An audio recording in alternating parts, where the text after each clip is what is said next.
And before we begin with silent prayer or reflection, I would like to, before we begin with our silent prayer or reflection, I would like to let you know that one of our longtime employees passed away last night, and that is Steve Reynolds. He was the 9th FSP at the high school.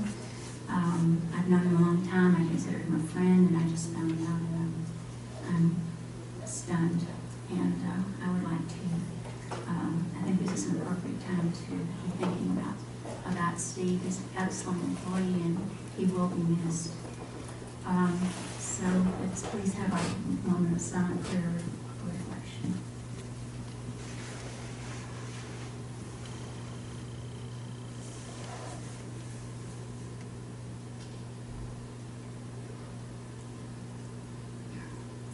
Jerry, can we have the roll call now? Tatiana Eliar. Here. Lisa Roman. Here.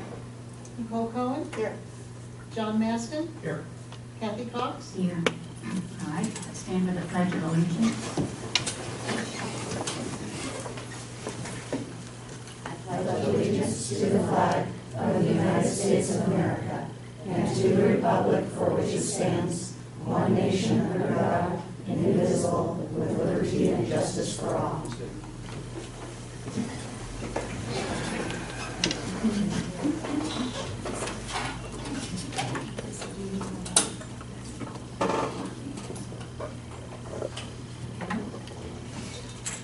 Could I have a motion to review and accept the agenda for this session? So moved. Do I have a second? Second. Okay, Terry?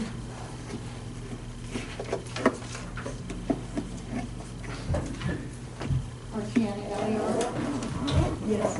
Lisa Roman. Yes. Nicole Cohen. Yes. John Maston. Yes. Kathy Cox. Yes. All right, Mrs. Asire?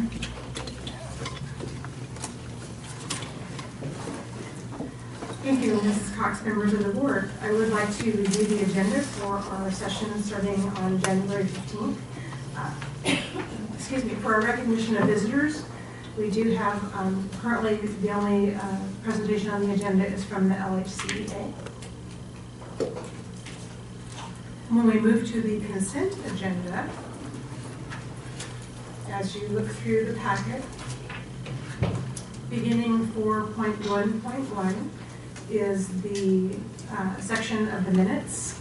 And I'm going to take a little bit of time since we have new board members with us in going through this. But typically we bring the minutes to the consent agenda, which means they're all approved in one motion, everything in the consent agenda as opposed to separately.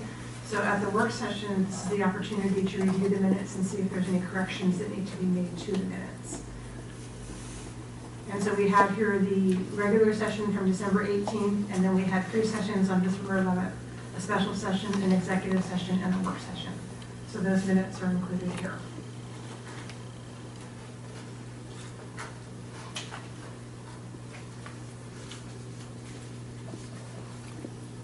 Are you going to go through the whole consent calendar? I have, yes. Okay. So if there's any questions on the minutes there. 4.1.2 is simply the point in the agenda where if you wanted to remove any items from the consent agenda to vote on separately, that would be the appropriate place to do that. 4.1.3 is the personnel report. So board members received a copy of that. We have had some activity on our personnel report over this last month.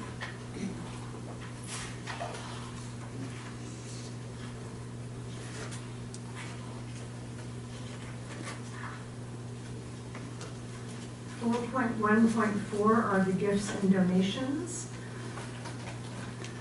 One of the areas that for the entire board to note, that in the description of the gifts and donations, there are some additional bullets of donations that you haven't seen before.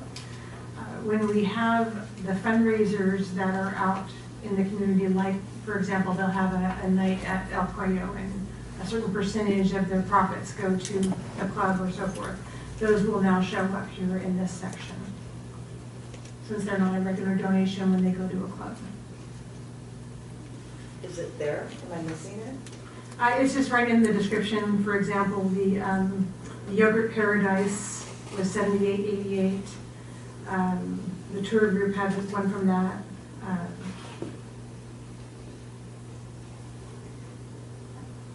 So when they go to the clubs and so forth, they typically aren't on the donations because they don't go through the district fund.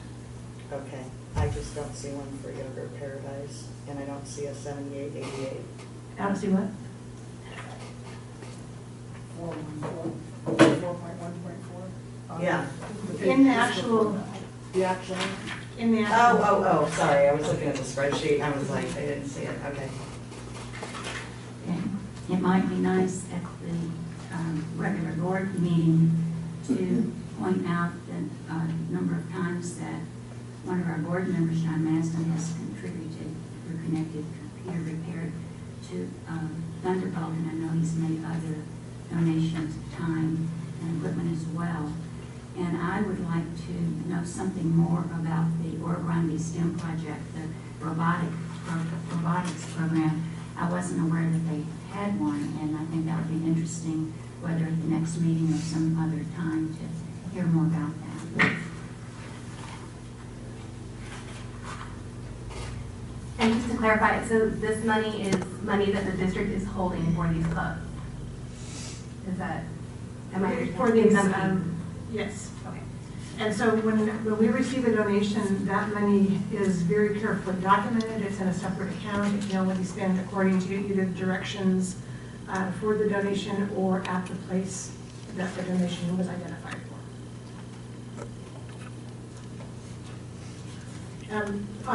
Just as an aside on the robotics, the K-12 Foundation sponsors STEM clubs at all of our schools. And ASU has offered an opportunity for our STEM clubs to participate in a robotics program through ASU. And so I believe all but one of our elementary schools have taken up that offer. So that is in conjunction with ASU Robotics. And they've donated the robotics equipment. In this particular case, Mrs. Hooks was already planning to do something with the primary students with the Lego. And so she had donated that equipment as well. That's wonderful.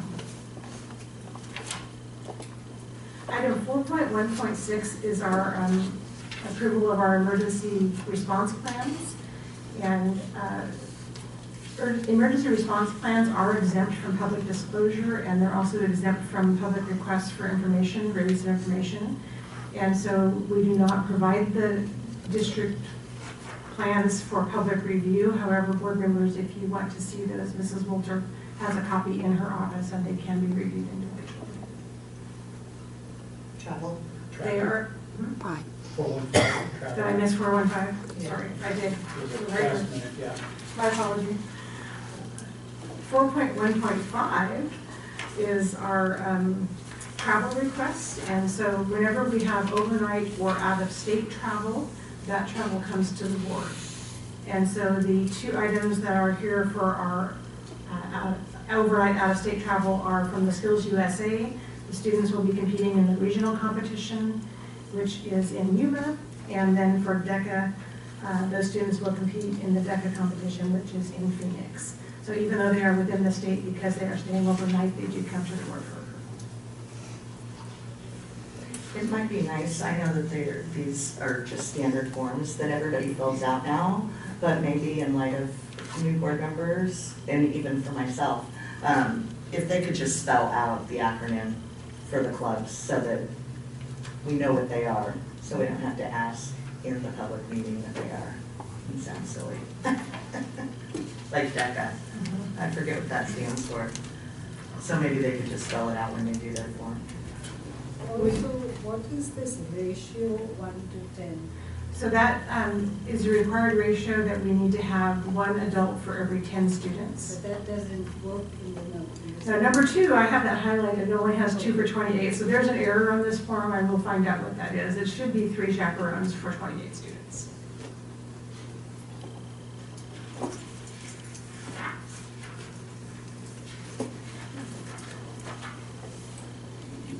All right, item 4.1.7, these are some changes in job titles and job descriptions.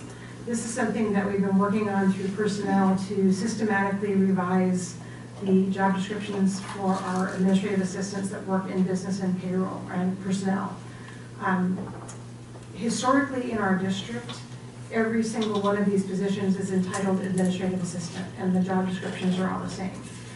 What we've discovered is that those skill sets are not interchangeable, and that we do need to have some more specific information about the duties and the requirements for each of these individual positions. And so the first set that we are working on is the group that are here in business, payroll, and personnel. Do you have any questions?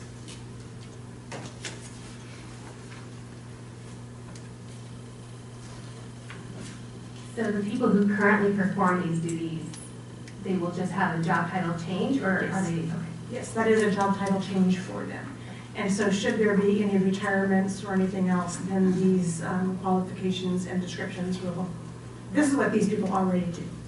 Yeah. But the new descriptions will apply for any new applicants as well. I would make a recommendation, because there's a lot of red on the black. Maybe it would be better to make a regular agenda item out of that as opposed to including it in the consent agenda. That would give better interaction and an opportunity to ask questions about it in an open meeting.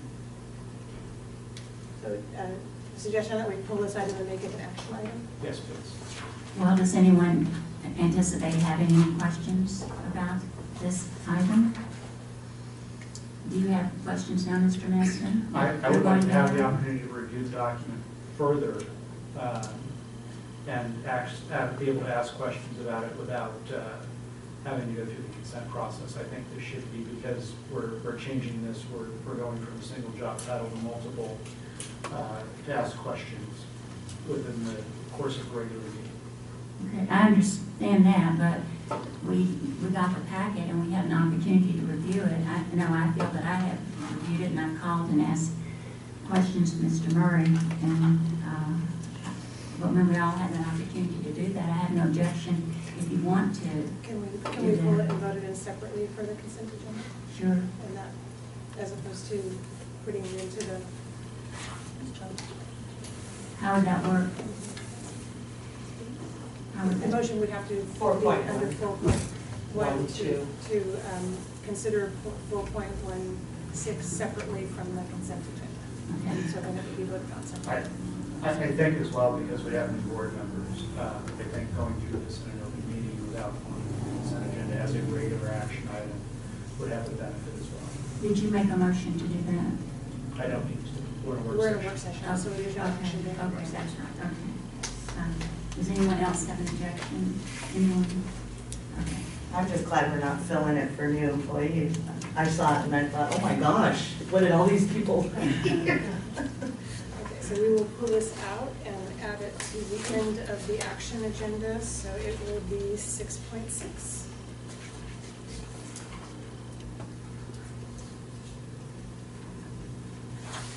And since it was the last item on the consent agenda, we'll just go as far as 4.1.6.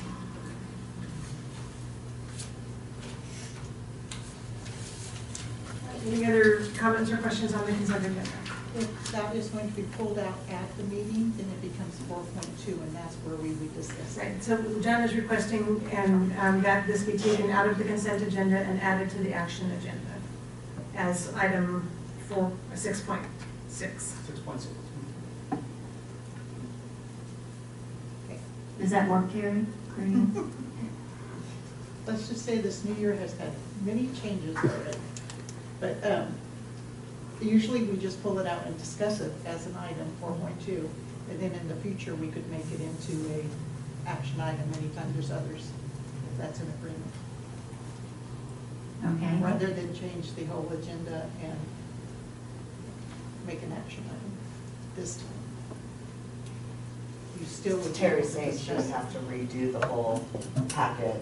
The agenda and the packet. And the agenda and the packet, when we could just pull it this time and she could. You could discuss it under 4.2. As long as we're sure it goes under 4.2. That would be your motion to remove it at the meeting. At the next meeting.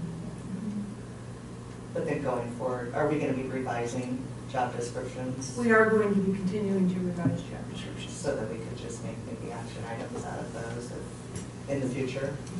We could do that. I will That's work for petition to agree.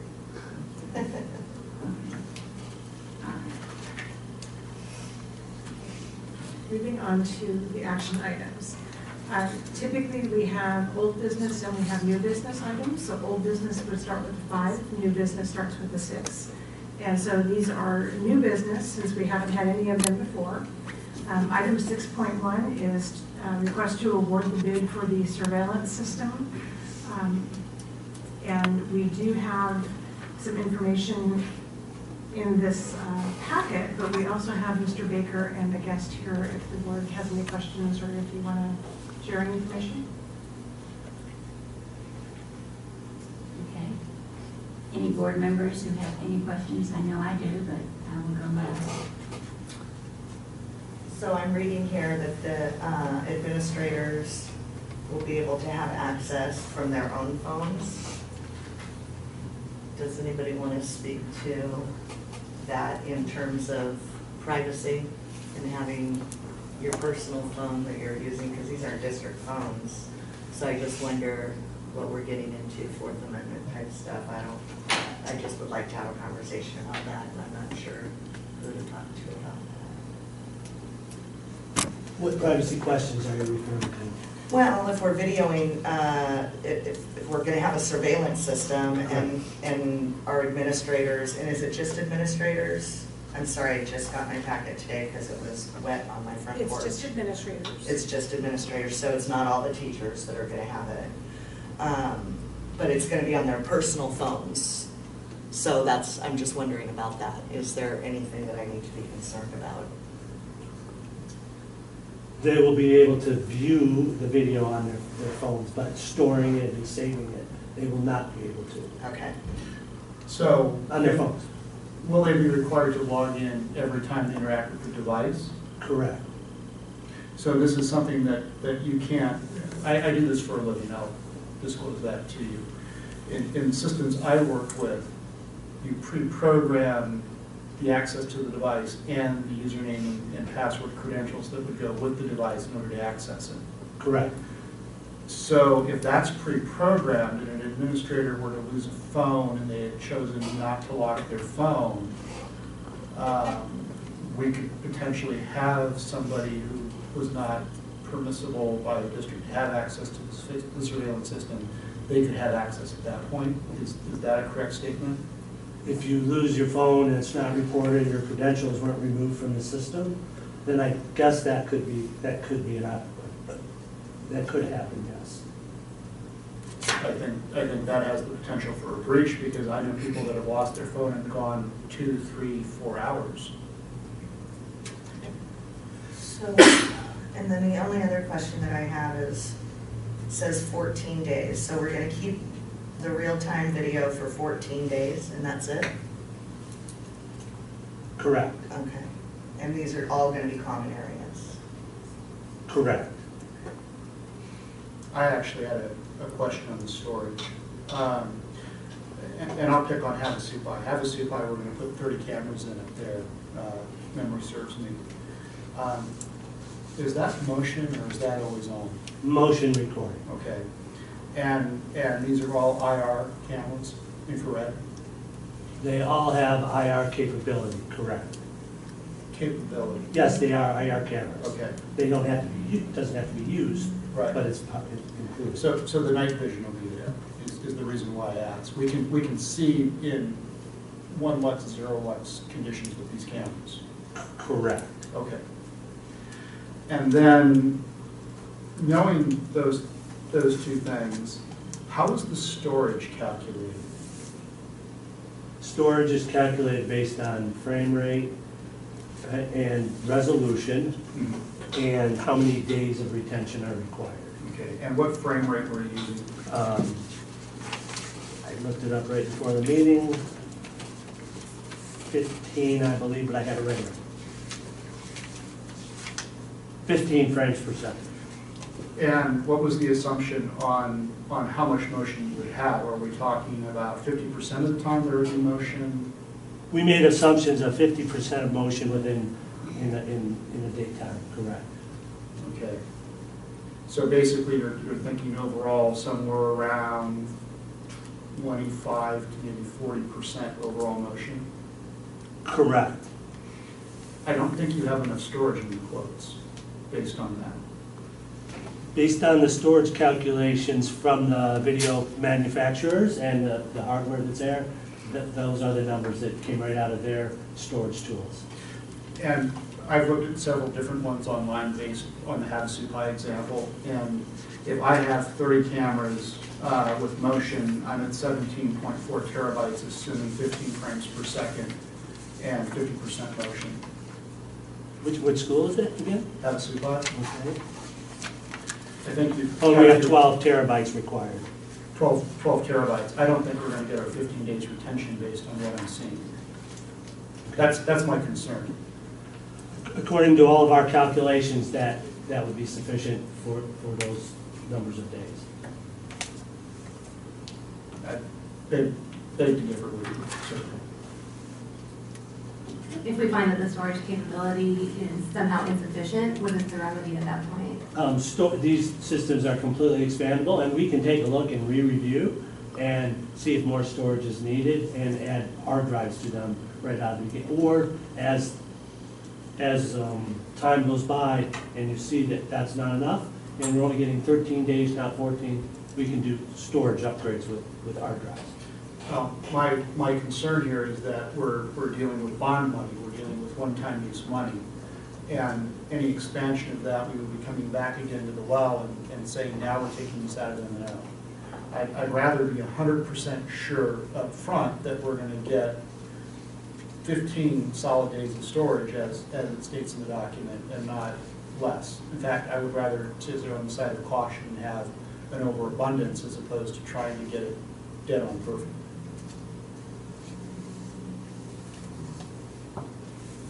Anyone else?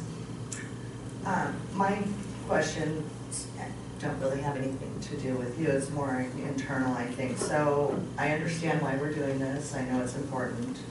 But I want to be, is this going to come back to the board once it's installed, or are you guys just going to make the decision on your own where it's going to be, what's going to be considered a crime that we're going to turn over to the police? And I don't like that part at all. I mean, I understand that we need it for our own protection, but I want to know really what level. So I'm gonna, Okay. I probably lean exactly where you lean in terms of these are children, Right. and in every camera company we've talked to, this is not prison, these are Right. children. Right. And so the same rules will apply to as if there's people seeing it. So if there's kids doing something wrong, it's the same rules that apply.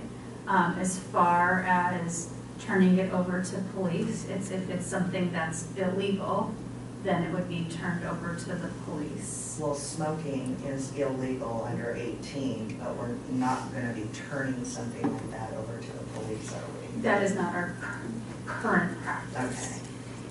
Okay. Okay. So, I mean, we would be using the current practices that we use in terms of what we turn over. Right now, when there's a fist fight, there's 500 of these phones, Right. and we're trying to piece together things. This would now be in control of the data that we're seeing. So we have a lot of it, but then there's lots of areas where we don't have that. And so when we're really thinking about this as a security measure, not something that we're trying to send more kids to get in trouble. Okay. And then the location, like, will this cover, are you guys thinking about like the field, the high school field? That's definitely on here. The locations, there's a map that has like original, this was emailed out. Okay, sorry. I haven't had access to anything for a week, So so these are I'll get caught up. These are suggested locations, Okay. but certainly we need to walk through again before final with administrators, but there's suggested locations. And then something will come back to the board. If we are going to share directly with 911, then that does need to come before the board, and the board will need to decide that, because that is definitely Okay. When we're allowing police to have direct access, that does change the policy that we currently have. Do we have a written policy on use of surveillance within the school system? We do. I think we probably should be looking at reviewing that That's- prior to this, and not just with the police interface, but how we use surveillance, what is our policy that then creates that procedure at the school level? Well, I don't know that there's time to do it before this action item, but before it's brought in or installed or gone live, I think. That's what Okay. I'm requesting. Yeah, and that's, and before this happened, I met with legal to go over our policy, and that was the one change that she had suggested. And then with the cameras that you were just talking to him about, I don't understand what all of it means, but is there my question is there facial recognition in this surveillance system? No. Thank you. This is a major upgrade, though, to the system that we currently have. We're on an old analog system, if memory serves me. That analog system, maximum capable resolution is probably 700 lines on a good day with the wind behind your back. And we're going to go from that to double high definition is where we're headed. That's 4 megapixel, actually going to 5. 8 would be a 4K picture. What that does is that basically widens that field of view. So you have a camera that used to be here that now sees here. And as it sees there, you can also go in and blow up things and get better fine detail. While it doesn't do facial recognition, you'll recognize more faces in it. Right, that's fine. It'll make Walmart cry, because their stuff isn't that Mrs. Ramon, did you have some questions? I just wanted to circle back to whether or not the storage will be sufficient. If it turns out that it's insufficient, would your company absorb the extra cost of an expansion if it's, that's what it We work with manufacturers, we work with cameras, and they have compression algorithms built in. There are certain protocols that we'll be using, and we're very, very confident that there's enough storage here. However, we will review that again and get the information to Sean. But I just looked up some emails from the manufacturer, and based on what we've calculated, we believe that's fully capable, and I have no worries. And yes, I will absorb the cost for more storage if these calculations are wrong. So that's how confident we are.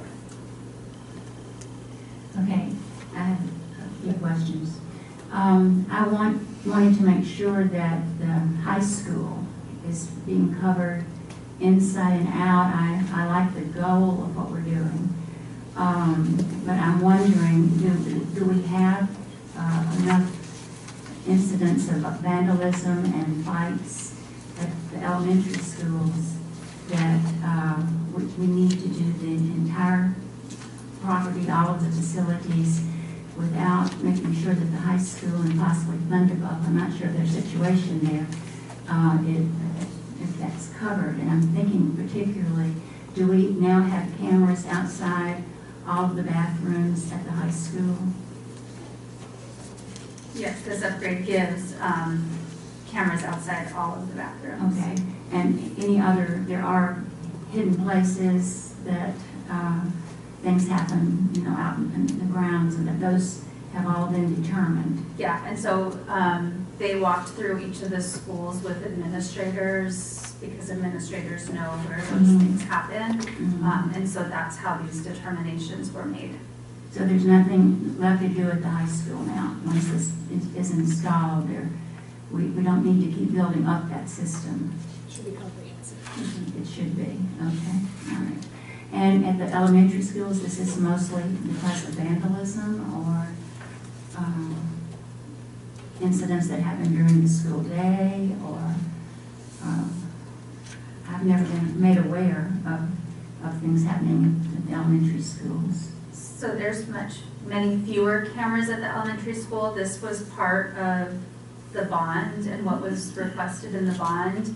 And when we met as administrators felt because of safety issues in the state of the world, not necessarily vandalism things, that having cameras in the schools was important. So that takes that into. So, and if I could, so for example, since we're starting with Havasupai as an example, Mr. Sanders currently has an inadequate system, but when you go into his office on the computer screen, he has the 4 entrances to his campus, so he can keep an eye on who's coming into his campus from places that are not normally monitored.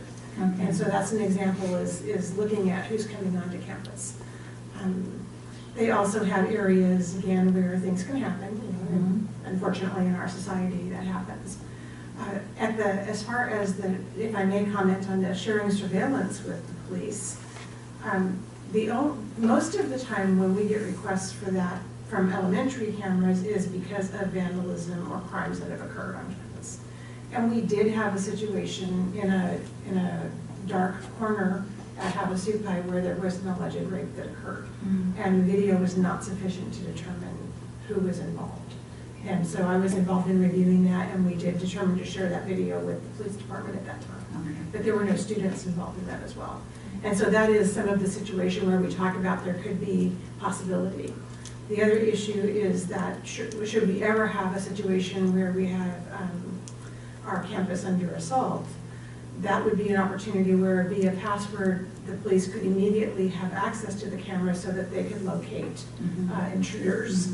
And one of the areas, in fact, I just met with Mr. Becker today about, they just recently received the chief and his staff had gone to a conference, and they have a whole analysis of what happened at Parkland. And part of the issue was the delay in video in terms of being able to respond to that. And so much of that was taken into consideration as we were designing the systems. Okay. Then I have a question about the number of views. I take it that is per year. The number of views is the number of camera views on the The number of campus. camera views. Correct. Okay, all right. All right, good. I'm glad, yeah, you cleared that up, thank you. All right. So that would mean that at Starline, that there would be 24 cameras or not? Correct. Okay, all right. That takes care of that. All right. Any more questions? Just an observation. Camera systems, and again, this is something I do in my daily routine. Camera systems, and I've had employees come in and go, oh, you're just spying on me. Camera systems are not there to force people into being caught for something. Camera systems are there as silent observers for the protection of everybody within the side of the cameras.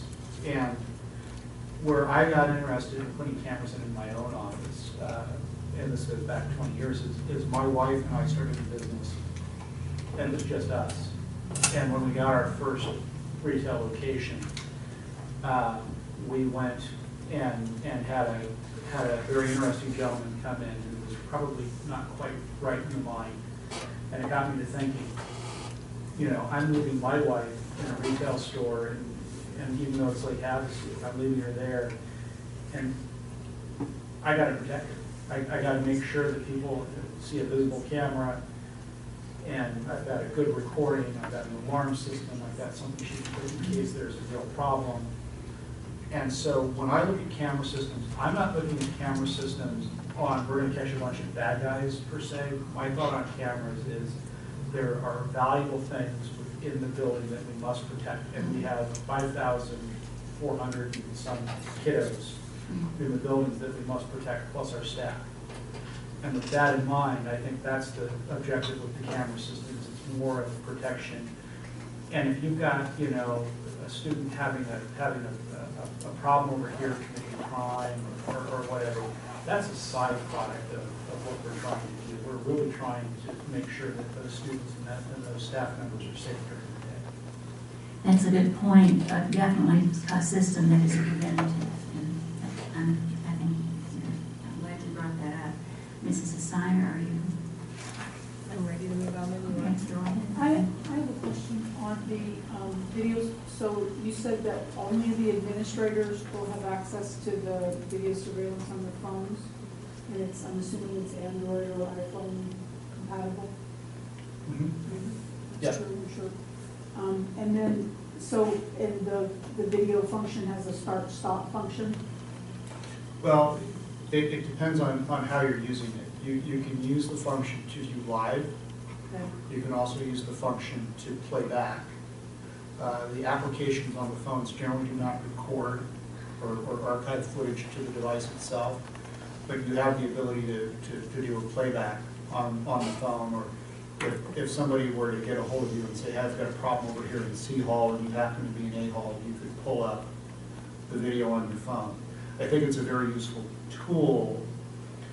My worry is that that tool goes into the wrong hands, and now we've got a problem. Right, and so do you have the ability to zoom in? Because you said, I mean, I know it doesn't have facial recognition, but you said it has an ability, I mean, it has a very good clear. If I understand this correctly, and if I'm wrong, you'll jump in and correct me, I'm sure. But I think they're fixed focus cameras for the most part. Correct. Okay. So on a phone with a fixed focus camera, you can pinch zoom in on that individual camera and get a deeper look at it. I know that's horrible, isn't it? Yeah, that's fine. So you can zoom in, but it's not what you would consider to be a normal let's zoom in type of response from the camera. You can just make that particular section bigger. Okay, so this is that devil's advocate question. How are you going to prevent someone that has this on their phone, or they lose their phone or whatever, from taking a screenshot of that kid or that person or that whatever? That now becomes data on their phone.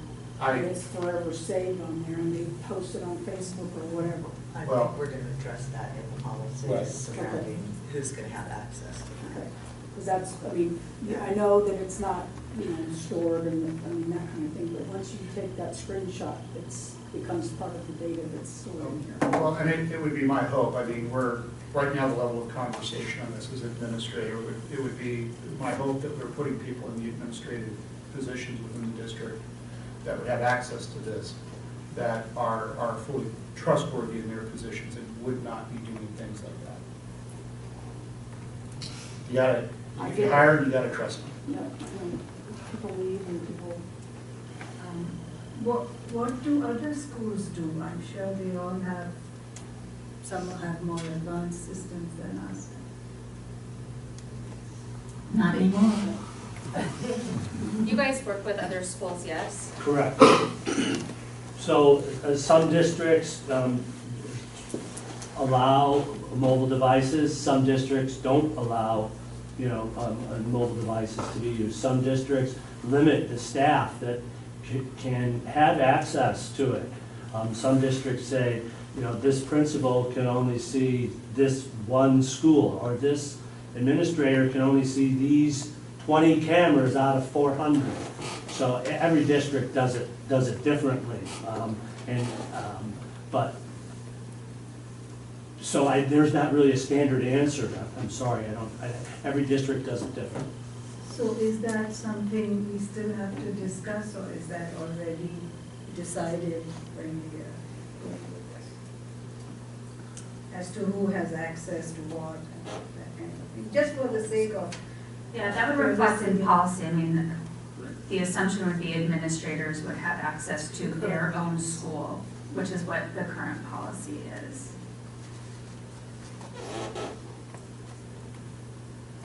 Okay, anyone else? A couple things just on that one point about administrators. It probably should be built into the policy that, that if you do lose your phone, that you contact the district right away so that the access code for that device can be disabled. At least that makes sense to me. I think we were just talking about that actually. Okay. I believe it has an AD connector. What that means is our current security platform would control access. So this is, I'm sorry, I don't have much of a voice today, that's sick all weekend. But. So this ties directly to our district's network structure, and because of that, we could, in the case of a lost device, simply remove permission or change password for that one individual. Correct. But they still would need to notify that it's lost, and so that would be. It would. And Does the application time out? And if so, how long to time out? On the phone, I don't have that, I'm sorry, I'll get that for you though. Is that AD functionality built into these quotes? Yes, it is. And Richard, how granular is the security side of it? In other words, can I chop into pieces where I can say, this administrator or this individual can have access on site from their computer, but not from a mobile device? Yes, you can do that, very granular, down to the device, down to the person, so, yes. So we've taken a big leap in terms of how we can administer access to our systems here inside the district within the past year. The Active Directory and group policy integration was a huge, huge move forward for us. And it's allowing us to bring in other technology and now be properly protected and secured, at least in a way that's comparable to the greater industry, like private industry and things of that nature. And as you can imagine, they wake up every day thinking about, how do I protect my data? And that's where we continue to move forward and move towards as well. So, good point on Kathy, right?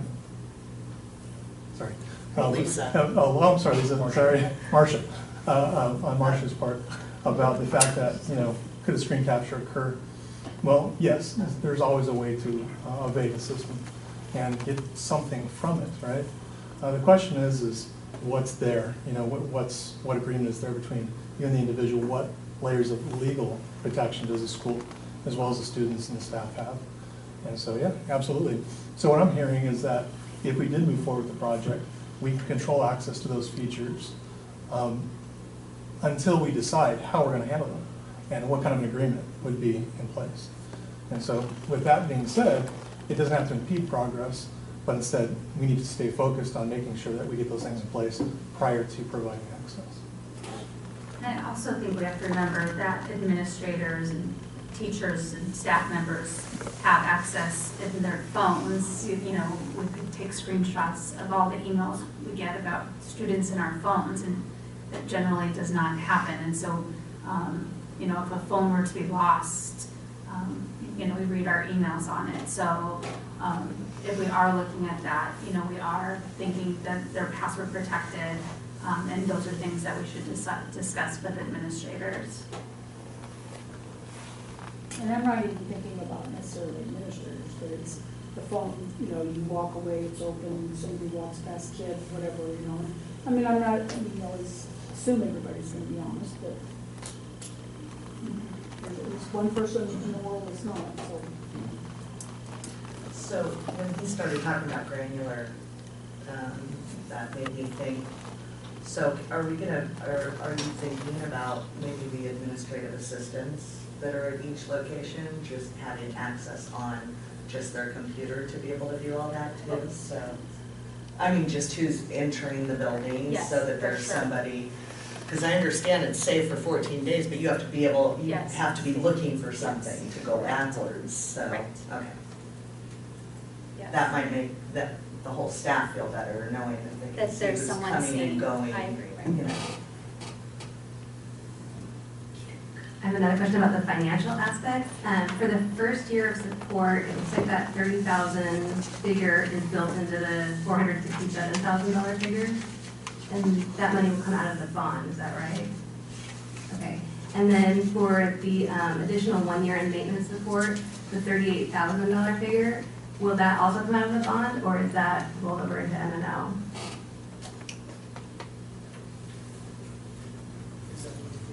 This was something if we wanted the second year. Second. Okay. That was not included, that was if we wanted the second year. Okay, thank you. This might, If you do want the second year, will it come out of M&O rather than out of bond fund? We could, at that point, we can take a look at where we are bond-wise as far as dollars remaining. And if need be, if it was agreed upon and a recommendation by the tech team and agreed upon and voted upon by you as a board, we can look at that point to see if we have enough bond money available, then we can use bond money. If we need to do a mixture of bond money and capital or M&O, whatever it may be, then we can look at it using multiple funds. We have a choice. Just for clarification, Mr. Murray, how much money was in the bond for the camera system? was $560,000, give or take some. And it was spread out through multiple issuances, this Right. issuance and the 2020. So we're looking now where we're at a place where we could actually do it all upfront in this one issuance because we have saved money through the school facilities board. So that's why it is being brought to the board at this time to take care of it all in one phase versus stretching it out over 2 issuances. What's the warranty on the system? The cameras will come with 5-year warranty, and the hardware and software, the video recorder and the software has 1 year of maintenance and support. So when we're talking about the maintenance and support, what are we talking about the DVR portion of this? It's the software updates, software bug fixes and patches, as well as on-site support from our company. A camera breaks, we come out, we swap it out, we replace it, and take care of that. So it includes both the software and our services. The cameras themselves, you are getting 5 years of manufacturer's warranty. Is that plan then available without having the company come out and replace broken cameras? This software, annual software maintenance is available without buying my service. That is correct. So we could have, I know they're overworked already, but we could have our tech team administer patches, updates, and camera replacements. That would be your decision. I don't know. You're not required to use me.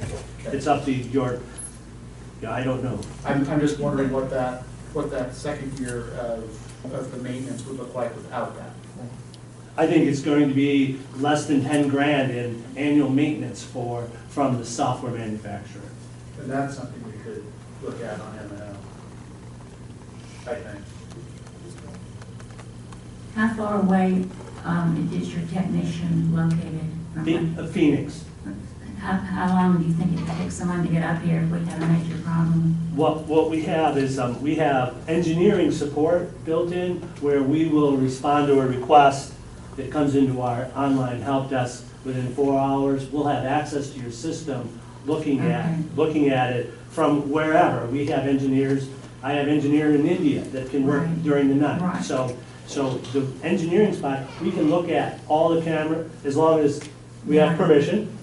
We can look and if we then determine, hey, that camera is bad, then we have in here 48-hour on-site a technician built into this. Thank you.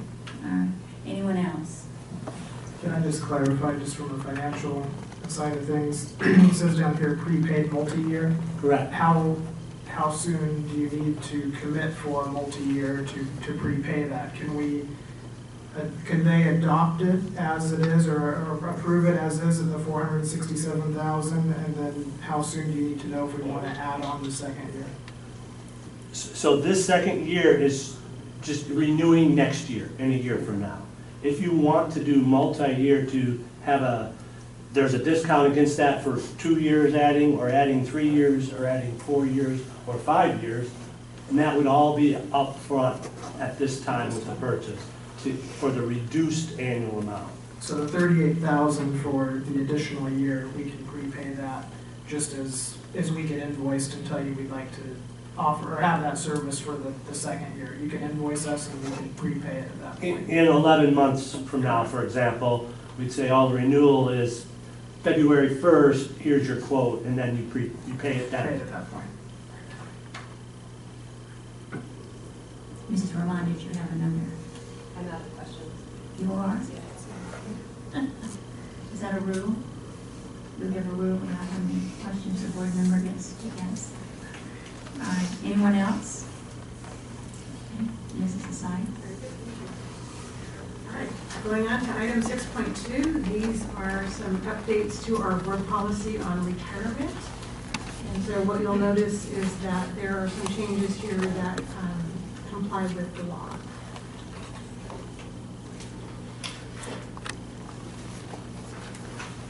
Any questions on these policies?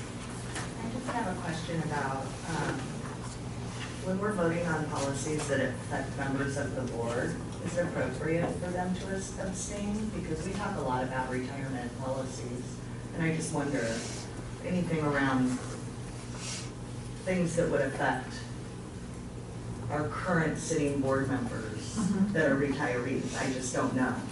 I want to know that going forward before they come up, if it's appropriate for a retired person that collects benefits from this district to vote on those items, that's all. So, just something to think about. I'm not expecting an answer, but just thought about it, so. Yeah, actually, that was something that we went over at the ASBA conference that we just went to. Okay. And one of the areas that they talked about is if it is something that affects a general large population of people, even though you might personally benefit from it, that you can vote on it. But if it's a narrow group that you personally benefit from, then you need to not vote, abstain from it. Okay. All right, thank you. The only comment that I have is, you see where it says prior to January the 1st, 1984? Yes. It seems to me would be clearer to someone new coming into the district and reading this, if they had the word hired on a separate line with a colon, that they could see that meant hired between those dates, and then they could look down and understand where they fit in. But I don't know how to make that change in time for the next board meeting. That's just a suggestion. I'll let you and Terry figure it out, but I think it'd be clearer. Can I get some clarification on that? Because when I read this, it says, under the Arizona State Retirement System plan, normal retirement ages occur. So if somebody retired prior to 1/1/84 is the way I read that, and not their date of employment. Right. This is current ASRS, this is what they have, and it is their date of employment. That's not what the policy says. That's the normal retirement age groups. It is based on when you are hired. Right, but when I read the policy says, and this is GCQE, it says, under the Arizona State Retirement System plan, normal retirement ages occur, and then we've redlined all of the ages stuff, and then it says prior to 1/1/1984. So that means that you would have retired at your normal age occurring prior to 1/1/84, the way that it reads. So if it in fact is the higher date, the wording needs to be changed. Which is what And I this was is the talking first about. reading, so we can make a revision to bring it back for second reading. Okay. Anything else? So that will be the case on each of the versions. Okay.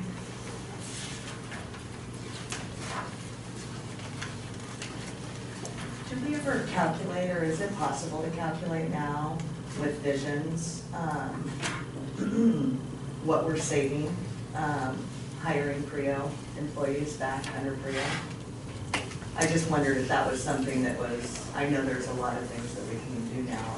I'm not trying to send you off on an expedition, but I just wonder if that's possible. Because I know it's a savings, but I've never been able to figure out how much. But they would get bigger. They get hired back at 80%, so We could definitely, it's a small number of people, so we could definitely get that small number at that pool and put it together for you. That's not a problem. You don't have to do it for this meeting, I just was curious because Something I can email out. I would like to have real numbers when I hear people say that we're wasting money by hiring PRIO. And because they don't understand, I would like to have an understanding. But 80%, that's fine too. Is that if that's the savings? no, they get, their Or they're savings is paid 20%, they're 80%. paid Okay. 80%. Okay. On page 3 of 4, under GCQEA, last paragraph, it says benefits will be limited to, and then there's a comma, accrual of leave, comma, and vacation. Is that Are those commas correct there? Benefits will be limited to accrual of leave and vacation when applicable. Okay, it doesn't make, I don't believe the comment, it's their No, the leave, two comma. it's their leave and vacation. Oh, the leave is sick leave. Correct. accrual of sick leave will be limited to, I just don't understand the first comma, will be limited to accrual of leave and, I don't know, it's necessary to see the second, and the second comma, but it was just unclear to me, and anytime I have to go back and reread something and make sense of it, it's kind of a sign. Both of those commas could come out and one should go after vacation. Okay. Yeah, the comma goes after vacation, right? So again, if we can do that for next week. Thank you. Anything else on this?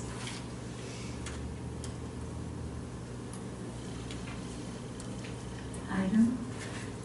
Mrs. Asante? Item 6.3, we've been working on aligning our lists of materials that are being used, particularly in our English departments, and so that group got together and they have reviewed their lists. What you have in the information that was sent out to you is the list of our current adopted and supplemental resources. And then when you get to the middle school, you'll see supplemental resources identified there on various different types. There is, as I can read that, there have been no changes at the middle school level. There have been a couple of changes at the high school, and those are included for you on a short sheet in the middle of the packet. There's a description of the books that have been added and some descriptors that are there. I do want to note that the poems that are listed are in the current textbook.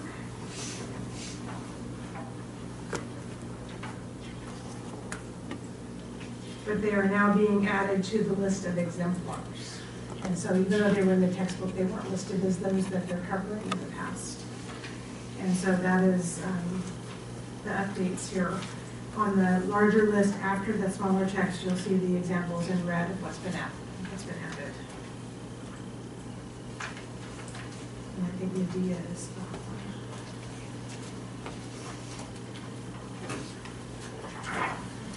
Any discussion?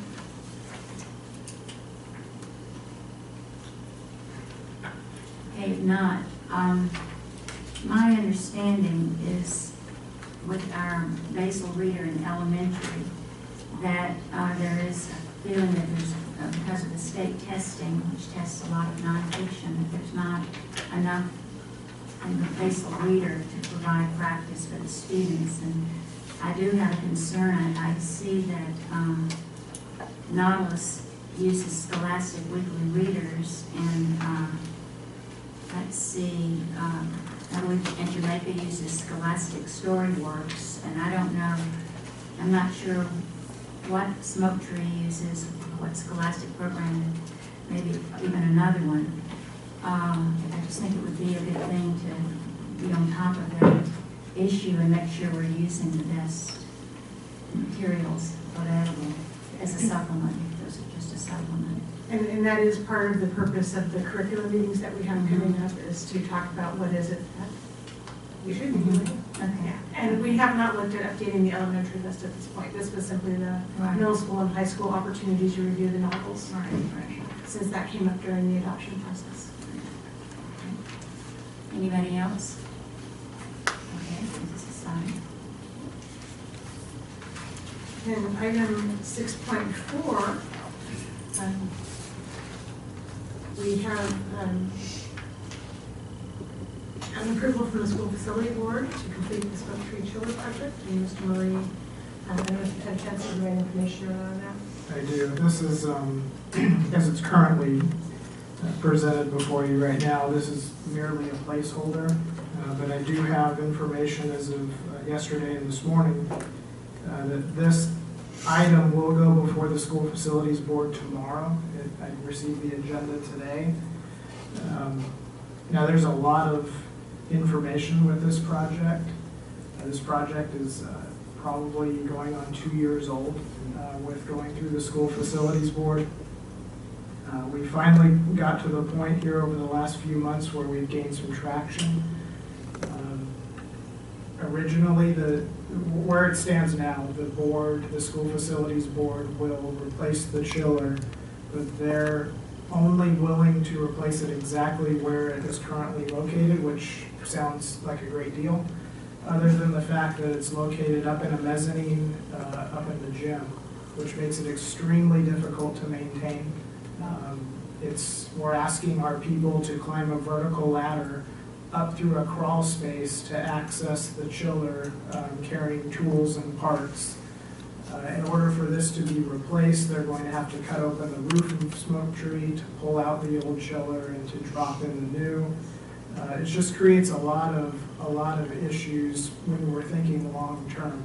Everything that I try to do is think well beyond me sitting here in this seat and the future of this district and whoever else has to deal with these issues. So we propose, and it's obviously going to be up to the board to approve this, to contribute roughly $200,000 to have this chiller relocated on the ground outside, where it's easy to access, easy to maintain for many, many, many years to come, which is probably where it should have been in the first place. So there's also an additional expense where they weren't willing to replace all the valves in the piping system, so that would be on us as well as a district. So at this point, I would probably come to you next week with a not to exceed of about $300,000. And this is around a $900,000 project. So for $900,000 worth of work, getting it for around $300,000, probably much lower than that. I'm going to leave that to you to determine whether or not you feel that that's something that we should do moving forward. How would we fund this? Through bond. Through the bond? There was already money set aside to replace the valves in that facility already for the current chiller before it really started to go bad. So the savings the money is there and allocated to do this. Having visited the smoke treatment museum on occasion, would this solve maybe a sound problem they have there as well? Correct, because not only is that chiller on its way out, but in the proposed new location, it would be outside and you wouldn't even hear it. It wouldn't affect anything indoors, so obstruction would definitely. It's rather loud when it fires It up. is. So it's going before the board tomorrow. If they vote on it, and there's a line there that says it has to be approved through our governing board to contribute the remaining monies.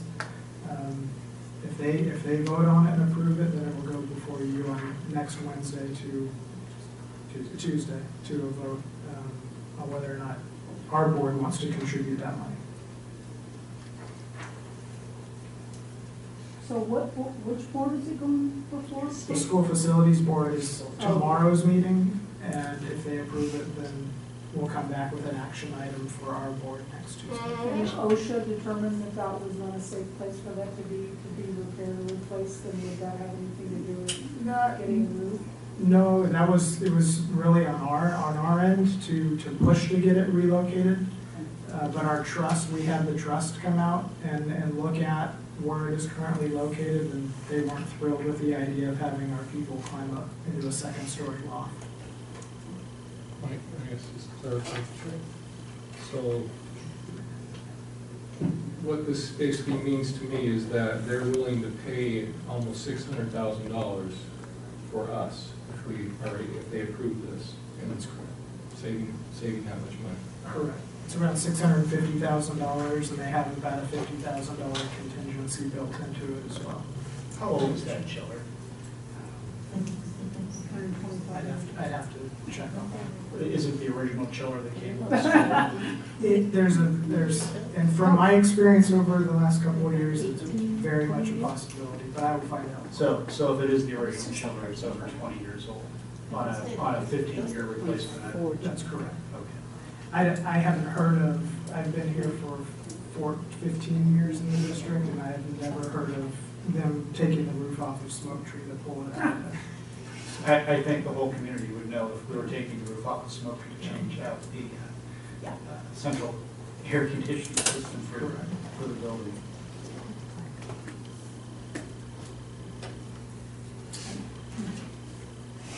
Item 6.5 is our vouchers and student auxiliary funds. And just as again, for our new board members, this used to be an item that was embedded in the consent agenda. And 2 years ago, our board requested that these items come out so that they are out here for public review and that they're voted on and posted in a different manner. I have asked Mr. Murray if he would spend a moment just to share with you the format of what you have here. So item 6.5 is the overall recommended summary for the board to approve the vouchers and student activity funds as well as auxiliary funds, as you see summarized there on 6.5. And as you turn the pages, it's some backup to support those numbers. So you'll see, and addressing Mrs. Roman from earlier for gifts and donations, if you look at all the fund numbers down the left side of that summary page, you see Fund 530 is gifts and donations. So everything that's received or expended out of that fund will come out of 530. So revenues will be posted to 530 and they'll be expended out of 530.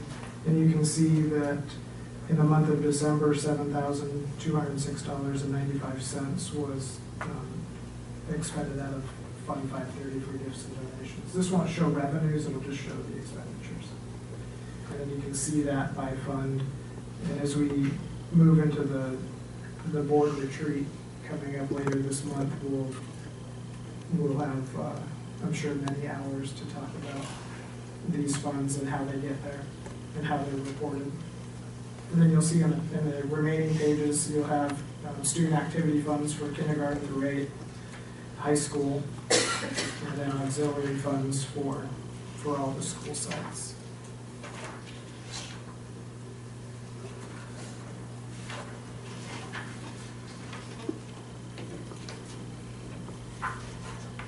Mr. Murray? Yes. Class of 2022 in the Student Activities Fund shows an adjustment, shows a $0 beginning balance and adjustment of $1,784.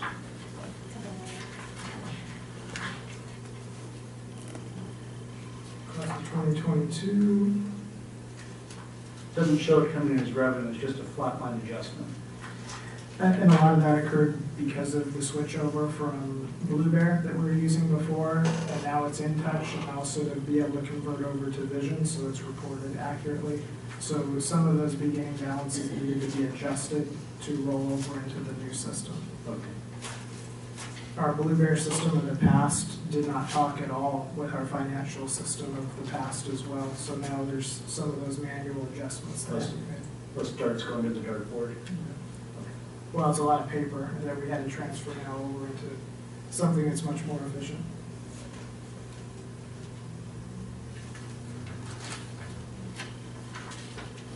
But monthly, just so you know, monthly reconciliations do occur. We do reconcile all of our bank accounts monthly, and they are then compared obviously with the reports that are in front of you. So we do see all of our multiple Wells Fargo accounts that was talked about earlier, and there are separations for the most parts for these different types of funds, these cash control funds.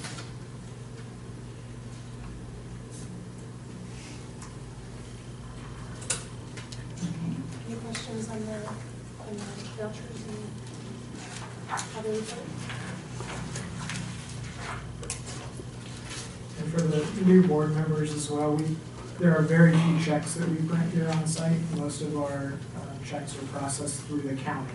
So they're transmitted electronically to the county, they print the checks, and then they send them to us.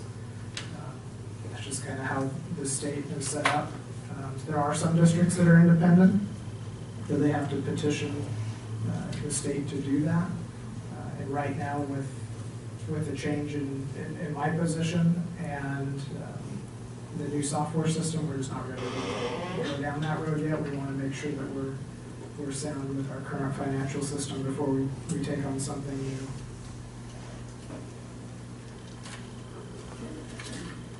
All right, then when we get to the blue section, When you get to the blue section of the packet, it is the informational items.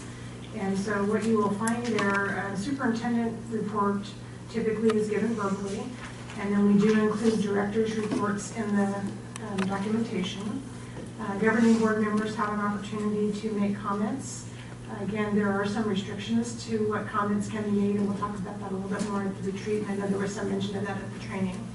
And then we likely will be removing the Employee Benefit Trust ex officio report, since that's not going to be filled that position at this point in time. I am going to make comments on this next week as well, but I do want to share with the board just briefly that over the winter break, our carpet installation began. The J Hall at the high school, the carpet was finished there. And at Thunderbolt, the C and D halls were completely carpeted. Mr. Murray was there, I think, every day, except for the holidays, and working with that crew, and they did an excellent job. Those areas look very good, so appreciate that work. And then finally, what you have in front of you, all of you have a focus book, which is Mike Schmoker. I think you heard us mention at the beginning of the meeting, Mr. Schmoker was a graduate of Lake Havasu High School and has gone on to become a fairly famous and highly regarded researcher and educational leader. This book was provided to each of our principals, and it was provided for the board members. And the impetus was this because of the curriculum discussions that we're having. And this, at least from my experience, and I think Mrs. Daigle for pointing it out as well, is probably one of the most succinct and eloquent descriptions of what's effective in terms of curriculum and where we might want to be thinking about going. So I felt like this would be a good background for the board members, and I realized you didn't get them our first curriculum committees tomorrow. I apologize for that. We didn't get them in until the Friday before break, so we hand-delivered them to principals, but didn't quite get them out to the board members.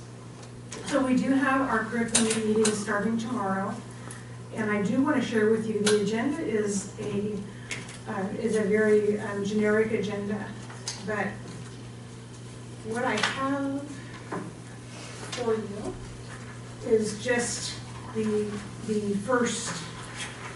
It's not the first four. It's 4 of the slides that are the meat of the discussion points.